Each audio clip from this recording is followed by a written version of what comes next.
तो सबसे पहला कॉन्सेप्ट जो है, जो नींव है, जो जड़ है, उसको पकड़ते हैं हम। देखिएगा यहां पर 0 डिग्री है, 30 डिग्री है, 45 डिग्री है, 60 डिग्री है, 90 डिग्री है। तो यहां पर हम लिखेंगे 0 डिग्री है तो हम 0 से ही स्टार्ट करते हैं। क्या लिख दिया हमने? 0। तो 0 के बाद गिनती स्टार्ट करेंगे। 0, 1, 2, 3 और 4, ये हमने लिख लिया। 0 से लेकर के 4 तक हमने लिख लिया। और सबको भाग करना है किससे? 4 से। सबको भाग करना है किससे? 4 से। तो ये सबको भाग कर दिया मैंने किससे? 4 से। आपने क्या सिर्फ और सिर्फ अभी 2 बातें सीखी है। 0, 1, 2, 3, 4 तक गिनती लिख देनी है और इन सबको किससे भाग कर देना है? 4 से। एक बात और करनी है आपको, इसको करने के अंदर रूट के अंदर लेना है। इसको करने के अंदर रूट के अंदर लेना है। अब आपको इसको करने के अंदर रूट के अंदर लेना है तो आपको देखना अब यहीं से दूसरा कॉन्सेप्ट जन्म लेगा। अर्थात जो दूसरा कॉन्सेप्ट है ना, वो उसका क्या है? संतान है। लेकिन पिता का दर्जा कौन कॉन्सेप्ट को देंगे? ये वाले कॉन्सेप्ट को देने वाले हैं। तो देखिएगा नीचे क्या है? 4। अब 4 किसके अंदर है? करने के अंदर। तो मैं सिर्फ आपको क्या समझा रहा हूं? दूसरा कॉन्सेप्ट यहीं से समझा रहा हूं। तो जब 4 करनी से बाहर आएंगे 2 बचेंगे, 4 करनी से बाहर आएंगे 2 बचेंगे, 4 करनी से बाहर आएंगे 2। तो सारी कंडीशन में जो बटे की वैल्यू है, अपोन की वैल्यू है, उसमें हमेशा कौन सी कंडीशन बचेगी? जब करनी से 4 बाहर आएंगे तो बटे में क्या बचेगा? 2 बचेगा। अपोन में क्या बचेगा? 2 बचेगा। दूसरा कॉन्सेप्ट ये है। अब पहले इस कॉन्सेप्ट को जब कंप्लीट कर ही लिया है तो इसको लिख भी लेते हैं। देखिएगा आप जब 4 से भाग देंगे 0 में तो आप देखिएगा किसी भी संख्या का भाग अगर 0 में जाता है तो वो 0 ही आता है। किसी भी संख्या का भाग 0 में जाता है तो क्या आता है? एक कॉन्सेप्ट सीख लीजिएगा। अगर इस 0 में XYZ किसी भी संख्या से भाग दोगे तो क्या आएगा? 0 आएगा। क्या आएगा? 0। लेकिन XYZ अर्थात किसी भी संख्या में 0 से भाग देते हैं तो समझिएगा यहां 0 कहां आ गई है? नीचे आ गई है। यहां 0 कहां थी? ऊपर थी। अगर XYZ किसी भी संख्या से भाग देते हैं 0 में तो क्या आती है? 0। लेकिन XYZ किसी भी संख्या में किससे भाग लगा रहे हैं? 0 से लगा रहे हैं। जब बटे के नीचे 0 होगी ना तो वो आएगा अपरिभाषित, इन्फिनेटिव आएगा। क्या आएगा? अपरिभाषित आएगा। अर्थात इन्फिनेटिव नहीं, अपरिभाषित। क्या आएगा? अपरिभाषित। ठीक है ना? क्या आएगा? अपरिभाषित आएगा। अर्थात इसको परिभाषित ही नहीं कर सकते हैं। ठीक है ना? तो देखिएगा अब 4 का भाग किस में देंगे? 0 में। तो क्या आएगा? 0 ही आएगा। अब यहां पर देखो 4 का भाग किस में दिया? 1 में दिया। तो कितनी बार जाएगा? कितनी बार नहीं जाएगा भैया? 1/4 ही रहेगा। क्या आएगा? 1/4 रहेगा। अब 1 को अंडर रूट से बाहर निकालेंगे तो 1 आएगा और 4 को जब अंडर रूट से बाहर निकालेंगे तो कितना आएगा? 2 आएगा। यहां पे देखो अब 2 एकम 2 और 2 दूने 4। 1 को अंडर रूट से बाहर निकालेंगे तो 1 ही आएगा। और यहां पर 1 में क्या है? अंडर रूट 2 है तो ये अंडर रूट 2 लिख दिया। अर्थात करनी 2 लिख दिए। तो यहां पर एक और कॉन्सेप्ट देख लीजिएगा आप, √3। अब 3 का तो कोई होगा नहीं तो 3 किसके अंदर रहेगा? √3 में ही रहेगा। अब 4 को जब करनी से बाहर निकालेंगे तो क्या आएगा? 2 आएगा। अब 4 का भाग 4 में देंगे तो कितना आएगा?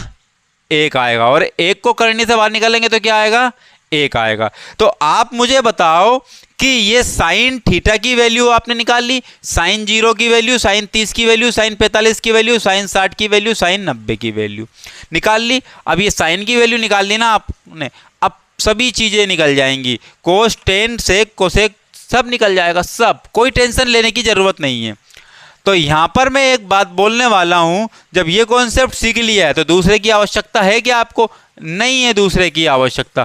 तो अब देखिएगा आप कोस थीटा की वैल्यू निकालते हैं। कोस थीटा की वैल्यू निकालते हैं तो यहां पर कॉन्सेप्ट सीख लिया है। तो अब देखिएगा कोस, अब साइन का जो होता है ना उल्टा, अर्थात साइन का उल्टा है इस प्रकार से, इनवर्स। ठीक है ना? उल्टा कौन होता है? कोस।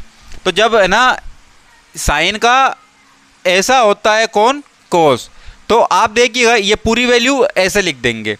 तो एक कहाँ से स्टार्ट करेंगे, यहाँ से, उसके बाद √3/2, उसके बाद 1/√2, उसके बाद 1/2, उसके बाद क्या आ गई, 0 आ गई है। तो देखिएगा आपने क्या वैल्यू निकाल ली, कोस की भी वैल्यू निकाल ली। अब आपने कोस की वैल्यू निकाल ली, तो अब किसकी वैल्यू निकालना है, tan। तो देखिएगा tan बराबर क्या होता है, tan बराबर क्या होता है, साइन बटे में कोस, साइन बटे में कोस होता है। तो tan बराबर क्या होता है, साइन अपॉन में कोस होता है। अब जब साइन अपॉन में कोस होता है तो साइन की वैल्यू का रखेंगे ऊपर और कोस की वैल्यू का रखेंगे नीचे। अब आप देखो साइन ऊपर ही है और कोस कहाँ है, नीचे, तो यहाँ पर हम काट लेंगे। तो मुझे बताइए जब 1 का भाग, देखो यही तो है ना, साइन बटे में कोस, तो 0 बटे में 1, तो 1 का भाग किस में देंगे, 0 में, तो 0 ही आएगी, क्या आएगी, 0 ही आएगी। उसी प्रकार से ये बटे है पूरा। अब ये 2 नीचे और 2 नीचे, 2 से 2 कैंसिल हो गया, तो ऊपर क्या बचा, 1, और यहाँ क्या बचा, √3, तो 2 से 2 कैंसिल, नीचे का नीचे, तो ऊपर 1 बचा और यहाँ क्या बचा, √3, तो यहाँ पर आएगा 1/√3, क्या आएगा, 1/√3। मैं आपको बता भी दूँ ऊपर क्या है, 1/2, और उसके बाद में कोस की वैल्यू क्या है, 3/√2। तो ये देखो 2 से 2 कैंसिल हो गया, बचा क्या, 1/√3, 1/√3 आ गया। अब देखिएगा इसका √2 से √2, 1/1 बचा, यानी कि क्या आया, 1, तो 2 से 2 कैंसिल, अब बटे में 1 है, कोई मतलब ही नहीं, तो √3 लिख दिया।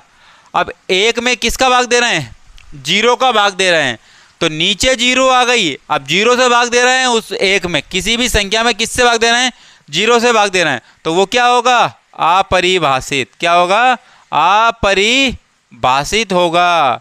तो ये अपरिभाषित लिख दिया भाई। उसके बाद में, अब उसके बाद में क्या, tan की वैल्यू निकाल ली, किसकी वैल्यू निकाल ली, tan की वैल्यू निकाल ली।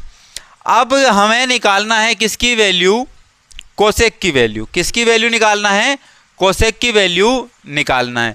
अब जब कोसेक की वैल्यू निकालेंगे तो समझिएगा साइन 1/sin, या फिर 1/sin को छोड़ते कोसेक लिखते हैं, क्या लिखते हैं, कोसेक। तो कोसेक बराबर होता है 1/sin, 1/sin होता है। कोसेक की वैल्यू क्या होती है, 1/sin होती है। अर्थात कोसेक की वैल्यू निकालने के लिए हमें क्या करना पड़ेगा, साइन की वैल्यू को पलटना पड़ेगा, साइन की वैल्यू को पलटना पड़ेगा, क्योंकि 1 के बटे में आ गया ना साइन, जब 1 के बटे में आ जाता तो वैल्यू पलट जाती है। तो देखिएगा आप 0 तो 0 ही लिख देते हैं, 0 को 0 ही लिख देते हैं, यानी कि 1 के बटे में ले जाएंगे साइन, क्या ले जाएंगे, 1 के बटे में ले जाएंगे। या फिर आप, चलो एक बार लिख भी देता हूँ, फिर मैं 1 के बटे में ले गए तो 1 के बटे में 0 गई, तो 0 बटे में आ गई, तो फिर क्या बनेगा, अपरिभाषित। एक तरीका तो ये अपरिभाषित, ठीक है ना, और एक तरीका अभी मैं बता दूंगा। अब 1 के बटे में, तो 1 के ऊपर, 1 के नीचे सारी वैल्यू, तो ये वैल्यू क्या हो जाएगी, पलट जाएगी, तो 2 आ जाएगी। ये वैल्यू भी पलट जाएगी, तो क्या आ जाएगी, √2 आ जाएगी, क्या आ जाएगी, √2 आ जाएगी। ये वैल्यू भी पलट जाएगी, तो क्या आ जाएगी, 2√3 आ जाएगा, क्या जाएगा, 2√3। अब ये वैल्यू भी पलट जाएगी, तो क्या जाएगा, 1 आ जाएगा, क्या जाएगा, 1 आ जाएगा। अब सेक के लिए निकालना है, क्या निकालना है, सेक के लिए निकालना है, तो सेक के लिए क्या होगा, 1/में कोस होगा, 1/में कोस होगा। तो जिस प्रकार साइन के साथ हुआ उसी प्रकार से कोस के साथ कर देते हैं। तो सेक के लिए क्या होगा, सेक के लिए होगा क्या, कोस। तो आप मुझे तो 1 के बटे में लेके आए तो 1 ही आया, 1 के बटे में लेके आए 1 ही आया। उसके बाद में इसको भी 1 के बटे में लेके आएंगे तो 2√3 कर दो, इसको भी 1 के बटे में लेके आएंगे तो पलट रहे हैं सिर्फ, और क्या कर रहे हैं, पलट रहे हैं, तो √2 कर दो, इसको भी है ना पलट दो, 2 हो गए। अब ये 1 के बटे में आया, क्या आया, 1 के बटे में क्या आ गई, 0 आ गई, 0 आ गई तो क्या हो जाएगा, अपरिभाषित, अपरिभाषित। अगर आप चाहो तो इस कोसेक की वैल्यू को क्या कर सकते हो, इन्वर्स कर सकते हो, पलट सकते हो। तो 1 यहाँ था तो 1 आ गया, 2√3 था, √2 था, 2 था, अपरिभाषित। इस प्रकार से भी आप कर सकते हो, इस प्रकार से भी आप कर सकते हो। अब देखिएगा कोड की वैल्यू निकालते हैं। तो भैया कोड बराबर क्या होता है, कोड बराबर होता है कोस अपॉन में साइन, कोस अपॉन में साइन होता है। क्या होता है? कोस अपॉन में साइन होता है। अब टेन बराबर क्या था? टेन बराबर था साइन अपॉन में कोस। क्या था? साइन अपॉन में कोस था। तो मुझे ये बताओ टेन बराबर क्या था? साइन अपॉन में कोस था। तो जस्ट इसका उल्टा नहीं होगा क्या कोस अपॉन में साइन? भैया इसका ही तो ये हुआ है। तो क्यों ना हम टेन की वैल्यू को भी क्या कर दें? पलट दें। टेन की वैल्यू को भी क्या कर दें? पलट दें। अब टेन की वैल्यू क्या थी? टेन की वैल्यू ये थी, है ना। अब टेन की वैल्यू को क्या करेंगे? पलटेंगे। टेन के अब नीचे कुछ नहीं है तो क्या है? वन है। अब इसको पलटेंगे तो वन अपॉन में क्या आ जाएगा? जीरो आ जाएगी। वन अपॉन में क्या आ जाएगा? जीरो आ जाएगी। या फिर आप ऐसे भी कर सकते हो, ऊपर क्या रहना है? कोस, और नीचे क्या रहना है? जीरो, मतलब कि साइन की वैल्यू। तो एक के बटे में क्या आएगा? जीरो। तो यहाँ भी क्या हो जाएगा? अपरिभाषित। अपरिभाषित। यही टेन की वैल्यू को भी पलट लो भाई। एक के बटे में क्या आ गई? जीरो। और जब नीचे जीरो आती है तो क्या होता है भैया? आपको पता है, आपको पता है कि अपरिभाषित आता है। उसके बाद टेन की वैल्यू को यहाँ पर हम पलटेंगे तो √3 आ जाएगा। बटे में एक लिखने की कोई आवश्यकता नहीं है। इसको भी पलटेंगे तो क्या जाएगा? 1। इसको पलटेंगे तो क्या होगा? 1/√3। अब इसको पलटेंगे, इसको पलटेंगे तो भैया ये अपरिभाषित तो पहले से ही था। तो ये क्या जाएगा? इन्फिनेटिव आ जाएगा। क्या आ जाएगा? इन्फिनेटिव आ जाएगा, अनंत आ जाएगा।